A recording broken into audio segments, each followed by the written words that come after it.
Bonjour les amis, et bienvenue sur la chaîne du Grave Detective. Aujourd'hui, je me trouve au cimetière de La Treille, situé dans le 11e arrondissement de Marseille, dans le sud de la France.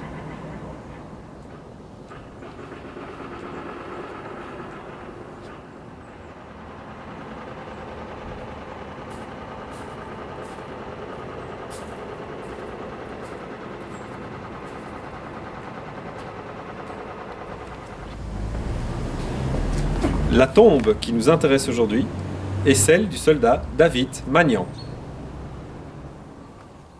De son nom complet, Baptiste Joseph David Magnan, aussi surnommé Lily, est né le 18 avril 1898 à Allot, à une quinzaine de kilomètres de Marseille. Durant l'été 1904, alors qu'il est âgé de 6 ans, Lily croise le chemin du jeune Marcel Pagnol, futur écrivain et cinéaste, alors en vacances dans la région. Marcel décrit Lily de la manière suivante. C'était un petit paysan, il était brun, avec un fin visage provençal, des yeux noirs et de longs cils de fille. Rapidement, Marcel se lie d'amitié avec Lily. Une fascination décrite par Marcel de la manière suivante. Lily savait tout, le temps qu'il ferait, les sources cachées, les ravins où l'on trouve des champignons, des salades sauvages, des pins amandiers, des prunelles, des arbousiers. Il connaissait au fond d'un hallier quelques pieds de vigne qui avaient échappé au phylloxéra et qui mûrissaient dans la solitude des grappes aigrelettes mais délicieuses.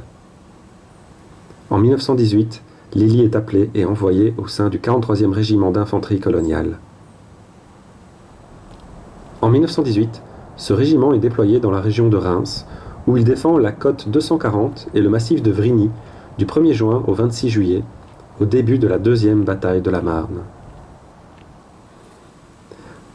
Après de nombreuses attaques allemandes les jours précédents, le régiment de Lily décide de passer à l'attaque le 23 juillet, par un temps pluvieux. L'attaque est victorieuse et force les Allemands à battre en retraite 4 jours plus tard. Mais ce 23 juillet marque également la mort de Lily.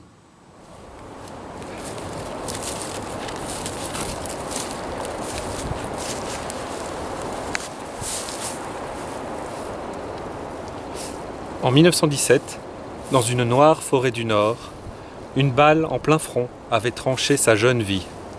Et il était tombé, sous la pluie, sur des touffes de plantes froides dont il ne savait pas les noms.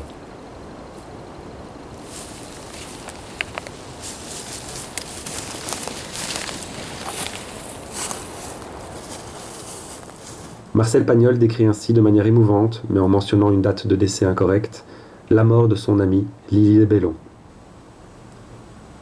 Telle est la vie des hommes. Quelques joies, très vite effacées par d'inoubliables chagrins. Il n'est pas nécessaire de le dire aux enfants. Le corps de Lily fut enterré au cimetière de La Treille en 1919. Il y repose encore aujourd'hui aux côtés de son père François. Décédé le jour anniversaire de Lily, mais en 1974, son ami d'enfance Marcel Pagnol est également enterré au cimetière de La Treille. Les amis, merci d'avoir écouté cette vidéo, j'espère qu'elle vous a plu, et j'espère vous revoir bientôt pour une autre vidéo. Au revoir!